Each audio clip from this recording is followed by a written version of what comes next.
Justement, que la remarque, c'est que nous avons une coïncidence de départ avec le programme officiel. C'est vrai qu'il y a eu des changements dans les équipes. Vendredi 12 juin, la ville de Dreux accueillait le départ du 14e Tour cycliste d'Eure-et-Loir. Les meilleures équipes, venues de la France entière, s'étaient donné rendez-vous pour ce contre-la-montre sur route, en milieu urbain, pour la plus grande joie des passionnés. Voilà, mesdames, messieurs, nous sommes très heureux de vous retrouver pour cette présentation du Tour d'Eure-et-Loir. C'est aujourd'hui un grand moment puisque c'est le départ de l'une des manches de Coupe de France de Division Nationale 1 et nous sommes très heureux d'accueillir celui qui pendant 40 ans a animé le Tour de France, votre ami Daniel Manjas qui nous a rejoint cette tournée.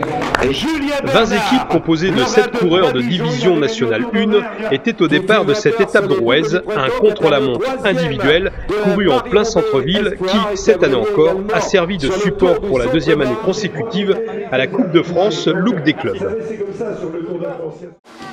Après la présentation des coureurs et le passage de la traditionnelle caravane, la ville de Dreux avait prévu en marge de cet événement sportif toute une série d'animations autour du vélo. Une centaine d'enfants des écoles ont ainsi inauguré le circuit sous les encouragements des élus du conseil municipal. Au programme, également un bike park mobile au square de la République, un airbag géant en grande rue pour s'initier au saut en VTT et BMX et au musée, une exposition sur le thème du vélo.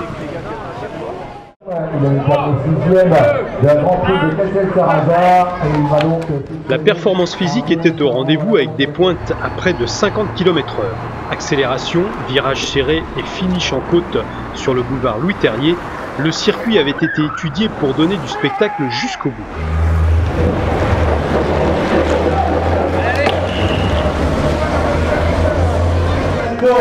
Le voilà donc le champion de France. Cette première étape a été remportée par Sylvain Georges du VCCA Team Pro Imo Nicolas Roux. Ce jeune espoir du cyclisme français ajoute ainsi une 13e victoire à son palmarès depuis le début de l'année. Le point donc de Vendée Pays de la Drôme, le champion de France de contre-la-montre. En conclusion de cette journée, la ville de Dreux ne peut que se féliciter de la réussite d'un tel événement qui, une fois de plus, confirme sa capacité à organiser de grandes manifestations et, on le sait, le souhait le plus cher de Gérard Hamel est d'accueillir une étape du Tour de France. Alors Dreux a accueilli le Tour de l'Avenir, accueille le Tour d'Eure-et-Loir, maintenant il n'y a plus qu'à accueillir le Tour de France.